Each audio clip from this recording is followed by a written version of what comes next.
It is very easy to dismiss subjects that threaten our view of the world and our safety as a conspiracy theory. Typically, the more threatening to our own safeties, the more we claim them as outlandish and impossible to believe. The more they contradict the world you believe exists, the harder they are to believe. The truth of the matter is that you are not immune to propaganda. Neither am I. No one truly is. We view a lot of the world through shadows on the wall. We can't be everywhere and see everything firsthand. We have to choose to believe what we are told. And where you lie often depends on how you were raised and what values are important to you. So I ask you to open your mind to the possibilities that threaten your worldview. This video may change your mind, and it may not. It may convince you, and it may, whatever the opposite of convinces.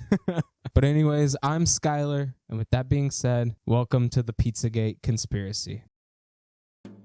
Pizzagate. A man armed with an assault rifle opening fire inside a popular pizzeria. Totally false conspiracy theory. Explosion of fake news on the internet. A fake conspiracy theory. Pizzagate, a fictitious online conspiracy theory. A conspiracy theory that accused former presidential candidate Hillary Clinton of running a ring at this pizza shop.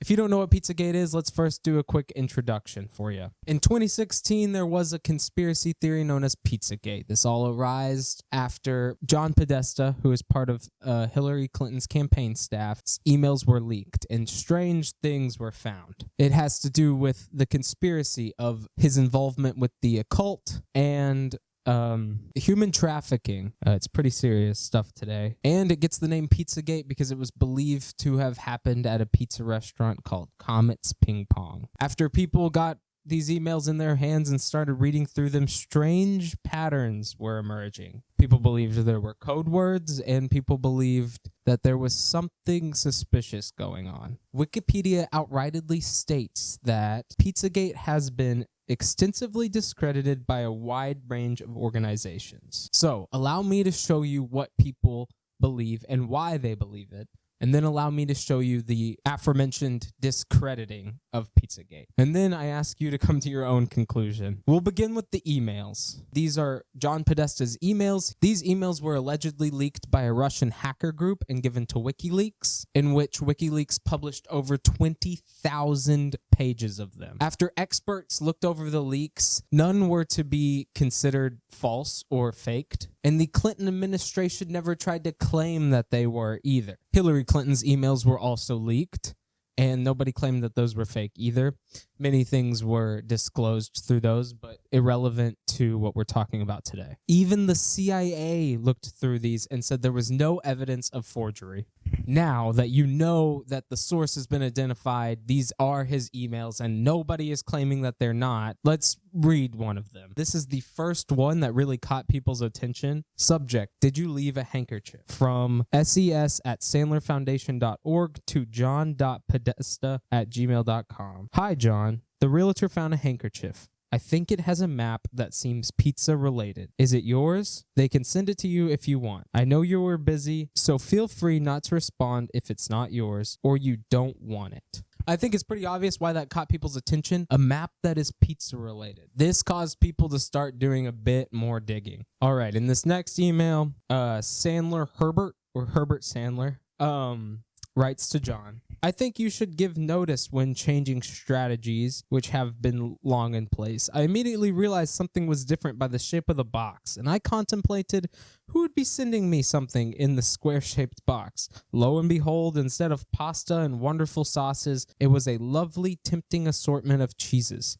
Yummy. I am awaiting the return of the children and grandchildren from their holiday travels so that we can demolish them. P.S. Do you think I'll do better playing dominoes on cheese than pasta? It was really that last line that caught people's attention. Who refers to eating cheese and pasta as being on it? Nobody. Nobody says that. But let's give them the benefit of the doubt and let's keep saying that they're talking about food, which it is possible that they are. I don't know. Maybe him and John just play dominoes and he always loses. That's a possibility. People on the internet started to believe that pasta and cheese and food was code for children. I think some of that is a jump in logic, but there's other things that connect these pieces. This next email needs a bit of explaining. To my knowledge, there is no explanation for this. It is from Tamara Lozado, who was Clinton's chief of staff while she was in the Senate. The email she sends reads this: "With enormous gratitude to the advanced man extraordinaire Haber, I am popping up again to share our excitement about the reprise of our gang's visit to the farm in Lovettsville. And I thought I'd share a couple of notes. We plan to heat the pool, so a swim is a possibility. Bonnie will be Uber service to transport Ruby Emerson and Maeve Lozado, 11, 9,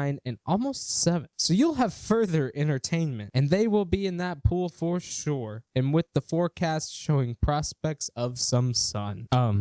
That's a weird one. There is no explanation. There is no more of the email, because a weird thing about these are the emails have been removed from WikiLeaks. All I have are screenshots that I was able to find on like archived forums. And that's weird. Why were John Podesta's emails removed, but not Hillary Clinton's? And if you want to look into Tamara Lozado, there's a whole can of worms involving her. Like it is pretty substantial, the weird things she's been a part of, but for the sake of time and some format to this video, I'm not going to get into it. But this email gets a bit more suspicious when you start seeing the people around John Podesta and around all of these people start getting in trouble for their for being P-words. Like his pal, Dennis Hastert, who, as Podesta claims, he has stayed in touch with all these years, almost 50 years. Dennis Hastert is a convicted P-word. But now we get into the occult side of this. It gets weirder. It just keeps getting weirder. Lozado sends this email to Podesta, which reads, "Having just heard from Ricky, who talked to John, and hearing from book group people galore, I thought I better send this out. At your and Mary's service to guide a circle of 25 or so totally devoted fellow readers, but also friends, and again, anything else I can do to just keep people informed. I hope I worded this suitably or aptly or whatever. Millie Love, T&D, and please do hold her hand for 1 second and say it's me squeezing with joy that all is okay and pain for her pain." So a little background on that is that Mary got into a car accident, which is John's wife. But guide a circle of 25 or so totally devoted fellow readers for their book group, all right? And I hope I worded this suitably or aptly or whatever. What do you mean? What do you mean by that? You mean like, oh, you hope that your coding made sense? That's kind of the impression that people get when they read something like that. So how many like weirdly worded emails before we start saying, okay, maybe there's something going on here, right? The next email is a little bit of a clarifier. It is from John Desmos, sent Sunday, September 28th, 2014, 11:29 p.m. to Mary Podesta this time, who then forwarded it to John and it explains that he didn't have John's email anymore. Subject, Thelema, a favor, okay? Dear Mary, hope you and your family are well. Since John is no longer with the email address I have for him, would you please forward this Thelema favor to him? Thelema in quotes. And if you didn't know, Thelema is a word in Greek that means will or desire, and it is also a cult. They're called Thelemites. They follow the works of who they believe is prophet Aleister Crowley. Thelema is another just deep rabbit hole. This almost nearly 100% proves that John is a Thelemite who, and that's probably what the book club thing is about, right? So Tamara Lozado might be as well. Thelema has some very amoral practices. Their belief is that you should be able to do whatever you want and that sin is a restriction, end quote. And I wonder why that might be appealing to the rich and powerful, right? That they should just be able to do whatever they want. I feel like I don't need to explain the problems with that kind of thinking. And it gets weirder. whenever you see the artwork that this guy has hanging in his house. Look at these. This guy has it hanging in his house, and I don't even feel comfortable having this on my computer.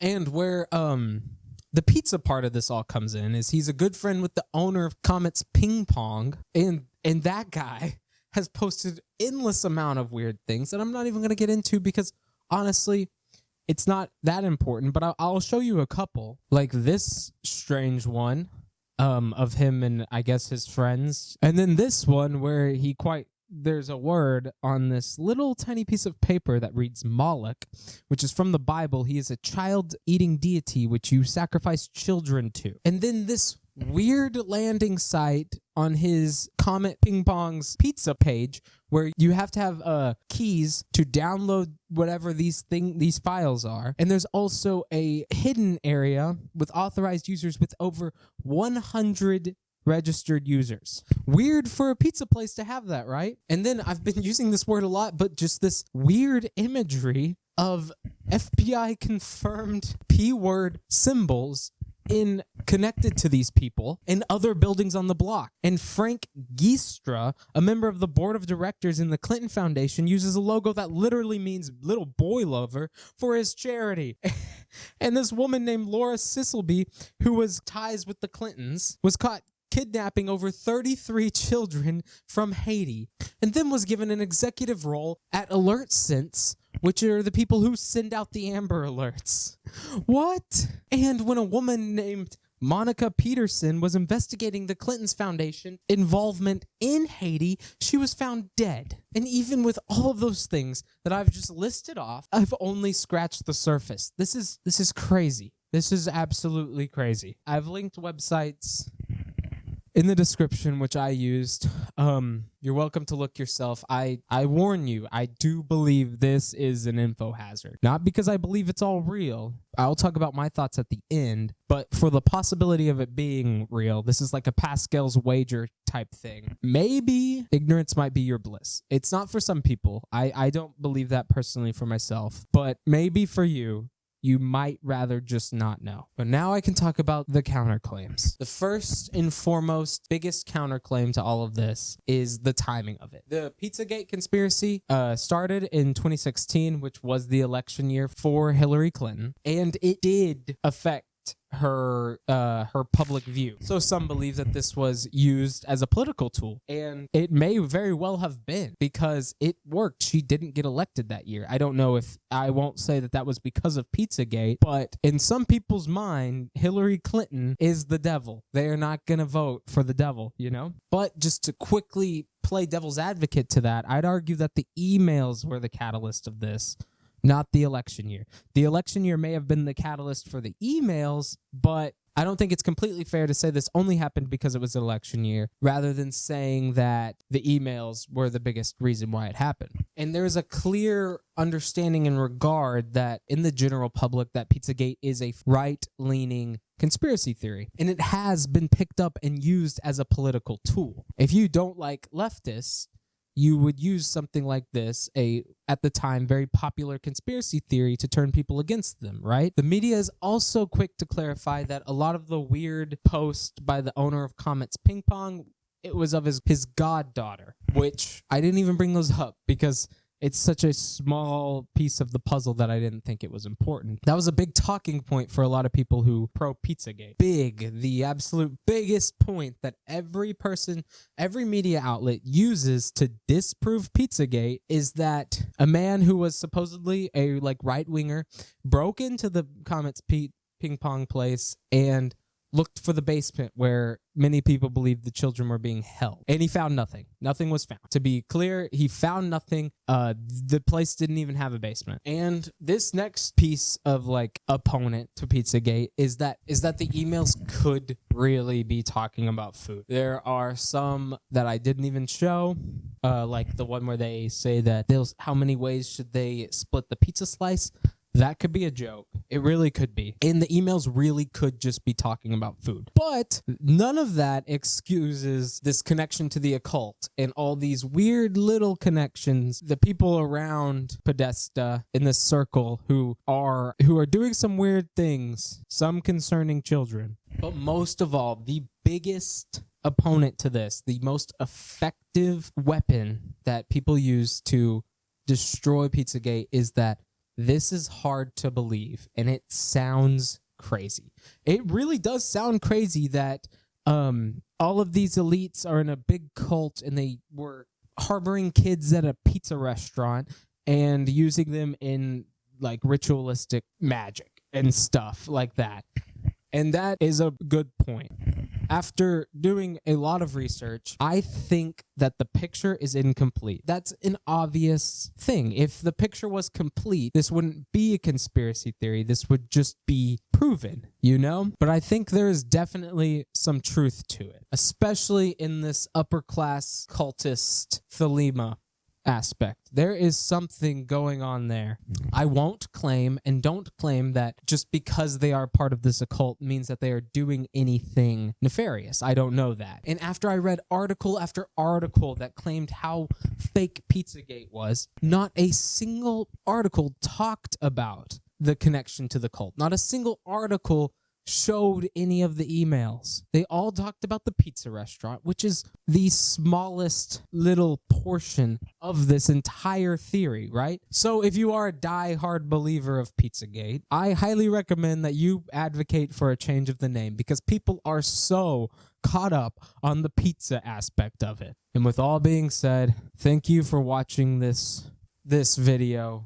Next week I promise to have something a bit more lighthearted because this was a rabbit hole I went because I'm done with this. Fucking Pizzagate, man. What the fuck?